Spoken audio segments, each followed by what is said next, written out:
Students, सो आज जो हम चैप्टर शुरू करने जा रहे हैं उसका नाम है motion in a straight line. सबसे पहले हम बात करते हैं कि मोशन का मतलब होता क्या है।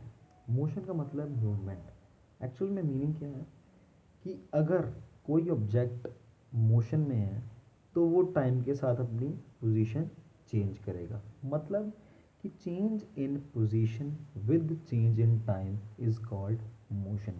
सबसे सिंपल डेफिनेशन जो ये है मोशन की कि टाइम के चेंज होने का मतलब मैं कह रहा हूँ कि अगर हम कोई ऑब्जेक्ट की मूवमेंट देख रहे हैं कि वो 5 सेकंड पे यहाँ पे T1 पोजीशन पे है और 10 सेकंड के बाद वो उसकी पोजीशन चेंज हो जाए, पोजीशन उसकी चेंज हो जाए तो मतलब क्या है कि वो एक मोशन में है। अब जैसे बात कर लें कि हम वॉक करते हैं, साइकिल चलाते हैं, गाड़ी चलाते हैं, कोई भी मूवमेंट करते हैं तो वो क्या है, मोशन है। ठीक है, कोई भी हमें बस में जा रहे हैं, कार में जा रहे हैं, कहीं भी जा रहे हैं, वो मोशन में है। यहाँ तक कि हम बात कर लें, हमारी अर्थ की बात कर लें तो वो हर टाइम मोशन में है। सबसे पहले तो वो जो अपने अपने एक्सिस पे रोटेट करती है, अपने जो एक्सिस पे वो इर्द गिर्द घूम रही है, वो उसे हम क्या बोलेंगे, वो भी एक मोशन है। और जो हमारी अर्थ एक रिवॉल्व करती है उसके सन के इर्द गिर्द, सन के अराउंड जो रिवॉल्व करती है, एक साल में रिवॉल्व करती है वो पूरा, वो भी एक मोशन है। हमारा जो सन है, सन वो भी हमारी गैलेक्सी के विद रिस्पेक्ट टू मोशन में है। और जो हमारी सारी गैलेक्सी है वो अदर गैलेक्सी के विद रिस्पेक्ट टू मोशन में है। ठीक है, अगर हम बात करें कि एक स्ट्रेट लाइन की मोशन की, अगर कोई मोशन जो है वो स्ट्रेट लाइन में जा रहा है, motion in a straight line, इसे हम क्या बोलते हैं, रेक्टिलिनियर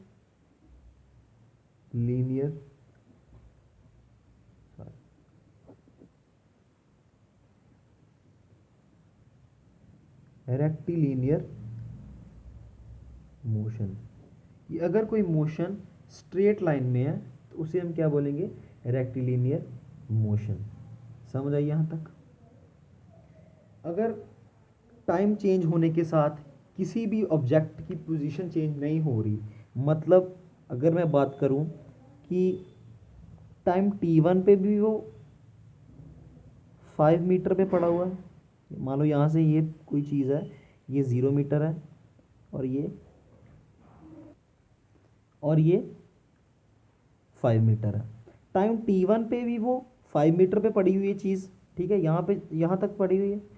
और टाइम T2 पे भी वो 5 मीटर पे पड़ी हुई है, उसकी पोजीशन चेंज नहीं हुई, टाइम चेंज हो गया। मान लो यहाँ पे हमने इसे 0 सेकंड, यहाँ पे हमने इसको 5 सेकंड पे भी देखा और 10 सेकंड पे भी देखा।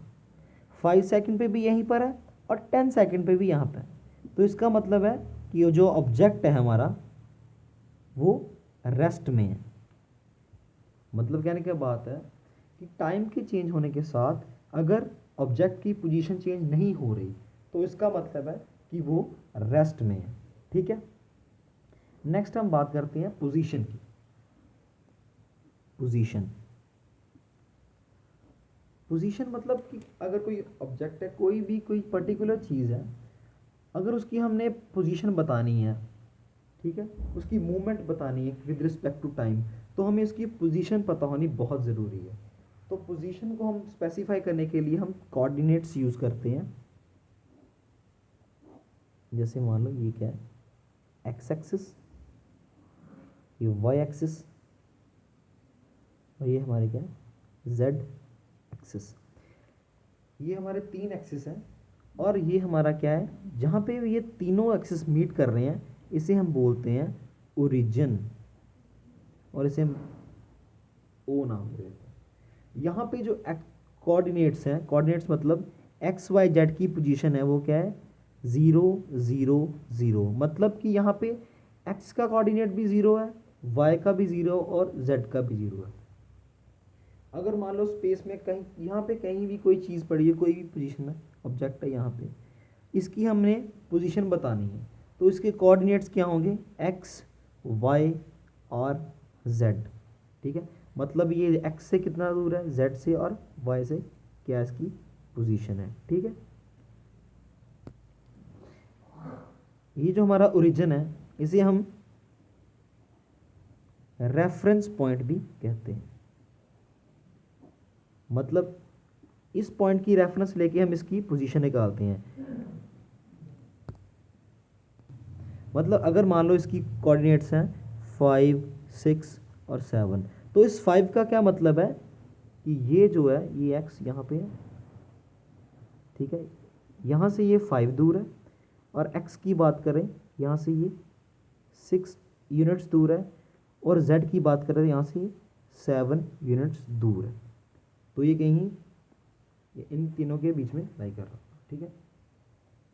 यहाँ पे हम बात कर रहे हैं रेक्टिलिनियर मोशन, मतलब स्ट्रेट लाइन मोशन की। तो हमें उसके लिए 3 कोऑर्डिनेट्स की ज़रूरत नहीं है। अगर हमारे पास एक एक्सिस भी है, अगर मान लो ये एक्स एक्सिस है, तो हम स्ट्रेट लाइन में मोशन की बात कर रहे हैं, तो ये यहाँ पे मैं इसको 0 ले सकता हूँ रेफरेंस पॉइंट, जैसे 2, 4, 6, 8, 10, 12। तो मान लो मैंने T1 पे पोजीशन देखी, तो वहाँ पे आ गई ये x1 पोजीशन आ गई। टाइम T1 पे पोजीशन क्या है, x1। तो टाइम T2 पे पोजीशन क्या है, x2। तो हम इजीली देख सकते हैं कि ये टाइम के साथ इसकी पोजीशन चेंज हो रही है। तो ये एक स्ट्रेट लाइन मोशन की हमें दे रहा है एग्जांपल, ठीक है। तो हमें स्ट्रेट लाइन मोशन के लिए हमें 3 एक्सिस की ज़रूरत नहीं होती, हम एक एक्सिस को यूज़ करके भी उसकी कैलकुलेशन कर सकते हैं, ठीक है। ये जो हमारा पूरा एक सिस्टम बनता है, अगर हम टाइम की कैलकुलेशन करना चाहते हैं इसके बीच में कि पोजीशन चेंज कर रही है, साथ में टाइम भी नोट करते हैं, तो ये पूरा हमारा जो सिस्टम क्या बन जाता है, कोऑर्डिनेट सिस्टम, ठीक है। इसमें हम ये कोऑर्डिनेट्स भी यूज़ कैलकुलेट कर सकते हैं विद रिस्पेक्ट टू टाइम, कि टाइम T1 पे पोजीशन क्या होगी, टाइम T2 पे क्या होगी, ठीक है। ये इसका विद रिस्पेक्ट टू इसके जब हम कैलकुलेट करते हैं तो वो फ्रेम ऑफ रेफरेंस देता है। फ्रेम ऑफ रेफरेंस की बात करते हैं, जैसे मान लो आप एक कार में जा रहे हो, ठीक है। ये कार है, बीच में कहीं आप बैठे हुए हो, यहाँ पे कोई एक पर्टिकुलर कोई इंसान है, ठीक है। ये कार मूव कर रही है, इसके देखने के नज़रिए से ये कार मूव कर रही है, ठीक है, मूव कर रही है। लेकिन आप बीच में बैठे हो, आप भी कार के साथ मूव कर रहे हो, कार आप दोनों एक साथ मूव कर रहे हो, तो आप कार के विद रिस्पेक्ट टू क्या हो, रेस्ट में बैठे हुए, ठीक है। लेकिन अगर ये आपको देख रहा है, आप इसके विद रिस्पेक्ट टू इसके देखने से आप भी मोशन में हो और कार भी मोशन में है। इसके फ्रेम ऑफ रेफरेंस में कार मूव कर रही है, लेकिन आपके फ्रेम ऑफ रेफरेंस में कार नहीं मूव कर रही, ठीक है। मैं अगर सिंपल भाषा में बात करूं, ये देख रहा है कि कार गाड़ी चल रही है, ठीक है। लेकिन आप भी कार के साथ चल रहे हो, दोनों एक साथ चल रहे हैं, लेकिन ना आपके with respect to car motion में है, रेस्ट में है, और कार के विद रिस्पेक्ट टू आप भी रेस्ट में हो, ठीक है। लेकिन अगर ये देख रहा है, इसके देखने से आप भी चल रहे हो और कार भी मूव कर रही है, ठीक है। नेक्स्ट हम जो बात करने जा रहे हैं वो क्या है, पाथ लेंथ।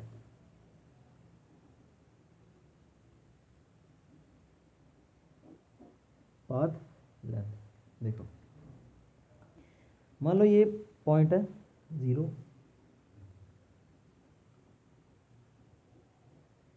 ठीक है। ये कहाँ है, 2, 4, 6, 8, 10, 12 और 14। चलो ऐसे बात करते हैं। यहाँ पे ये किलोमीटर्स, मान लो ये किलोमीटर्स है, ठीक है। मैंने यहाँ से ये पॉइंट ओ ले लो, मैंने यहाँ से कार चलानी शुरू की, मैं चलाता गया अपने ऑफिस में पहुँच गया। ये मेरा क्या है, ऑफिस, ठीक है। मान लो यहाँ मैं रुक गया आके, ठीक है। मैं यहाँ तक कितना डिस्टेंस ट्रैवल किया, 12 किलोमीटर्स, ठीक है। अब मुझे घर को वापस आना है, मैं चलता गया, यहाँ मैं रास्ते में कहीं रुक गया, यहाँ की कोई शॉप है, ठीक है। यहाँ मैंने वापस आने के लिए कितना डिस्टेंस ट्रैवल किया, 2 4 6 किलोमीटर। यहाँ से यहाँ आने के लिए मुझे 6 किलोमीटर कवर करने पड़े। यहाँ मुझे आगे किसी ने पूछा कि तुमने आज कितना पाथ लेंथ निकाला, कितना तुमने आज लेंथ कवर किया, कितना तुम ट्रैवल किया तुमने। तो मैं क्या बताऊंगा कि मैं सुबह घर से ऑफिस गया 12 किलोमीटर, प्लस वापस जब आया घर से ऑफिस से शॉप के लिए तो 6 किलोमीटर। तो मैं बताऊंगा कि मैंने अब तक 18 किलोमीटर पाथ लेंथ कवर कर ली है, 18 किलोमीटर पाथ लेंथ। ठीक है। इसी एग्जांपल से हम डिस्प्लेसमेंट की बात करते हैं। डिस्प्लेसमेंट क्या होता है कि ये देखो, मान लो ये मेरी इनिशियल पोजीशन है, इनिशियल पोजीशन, ठीक है, और शाम तक जो मेरी फाइनल पोजीशन क्या है वो यहां तक की है। ये क्या है, फाइनल पोजीशन। ठीक, सुबह मैं चला, मतलब ये क्या, मेरी इनिशियल पोजीशन, ऑफिस गया। अगर मैं सिर्फ यहाँ तक रहता तो ये मेरी फाइनल पोजीशन होती है, लेकिन शाम तक यहाँ से चल के मैं यहाँ तक पहुँच गया। ठीक है, तो ये क्या, मेरी फाइनल पोजीशन। तो डिस्प्लेसमेंट क्या होती है, displacement is change of position with the change of time। हम डिस्प्लेसमेंट को डेल्टा एक्स से डिनोट करते हैं। तो ये किसके इक्वल होता है, final position minus initial position. इसको हम, अगर ये मेरी x1 है तो ये मेरी क्या होगी, x2। अगर इनिशियल पोजीशन मेरी x1 है तो फाइनल पोजीशन क्या मेरी x2, तो ये क्या होगी, x2 माइनस x1। ठीक है। डिस्प्लेसमेंट को हम ये भी कह सकते हैं, displacement is the shortest distance, displacement is the shortest distance traveled from the initial position। ठीक है। तो ये जो सफ़र है, सुबह मैं घर से ऑफिस गया, ऑफिस से मैं वापस शॉप पे आया, तो पाथ लेंथ की बात करें तो मैंने पाथ लेंथ कितना कवर किया, 0 से मैं 12 किलोमीटर गया और 12 से फिर मैं 6 पे आया, मतलब मैंने 12 + 6 18 किलोमीटर पाथ लेंथ कवर किया। अगर मुझे कोई यहाँ पे पूछ ले कि तुमने सुबह से कितनी डिस्प्लेसमेंट की है, कि तू अपनी इनिशियल पोजीशन से कितना डिस्प्लेस हुआ है, तो मैं बताऊंगा कि मैं सिर्फ इतना डिस्प्लेस हुआ। तो मैं ऐसे थोड़ी बताऊंगा। तो मेरी इनिशियल पोजीशन क्या थी, 0 किलोमीटर थी। घर से मेरा जो घर डिस्टेंस होगा वो क्या होगा, 0 किलोमीटर। x2 क्या होगा, घर से मैं कितना दूर हूँ यहाँ पे, 6 किलोमीटर्स। तो मेरी डिस्प्लेसमेंट क्या होगी, मतलब जिसे मैं डेल्टा x क्या होगा हमारा, x2 माइनस x1। इसका क्या मतलब है, 6 माइनस 0 6 किलोमीटर्स। तो ये बात क्लियर हुई कि डिस्प्लेसमेंट क्या है, final position minus initial position.